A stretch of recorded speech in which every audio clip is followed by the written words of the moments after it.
कोणाची रे हवा आपलीच रे. भाजपाच्या निष्ठावंतांच्या यादीमध्ये असलेलं नाव, आंदोलन असतील, सामाजिक उपक्रम असतील, आपला चेहरा हा अग्रभागी होता. उमेदवारी का नाकारली? आणि एका जागेसाठी जो 15-20 लोक इच्छुक होते, तर कदाचित पक्ष श्रेष्ठीचा काहीतरी नाईलाज झाला असेल, त्यांनाही काहीतरी ऍडजस्टमेंट असेल. आपण जर ठरवलं असतं तर इतर पक्षात जाऊन उमेदवारी आपल्याला सहज मिळाली असती. अपक्षच का? तर एवढं इझी नाही की आपण दुसऱ्या कुठल्या पक्षाचा लगेच लोगो लावून घेऊ आणि आपण त्याच्यात लगेच सामावून घेऊ. ही गोष्ट माझ्यासाठी तरी एवढी सहज नाही.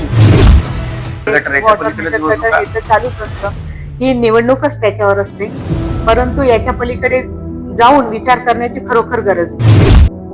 किंवा एक त्यांचा प्रभाग हा अतिशय सुरक्षाच्या दृष्टिकोनातून व्यवस्थित असला पाहिजे. कोणत्याही उमेदवाराकडनं चर्चा करताना मला अजूनपर्यंत दिसली नाही. जनतेने आपल्याला जनमत दिलं, लोकांनी आपल्याला निवडून दिलं, पुन्हा आपल्या घरी वापस जाणार, परत आपली चूल वेगळी मांडणार. कोणाची रे हवा आपलीच रे.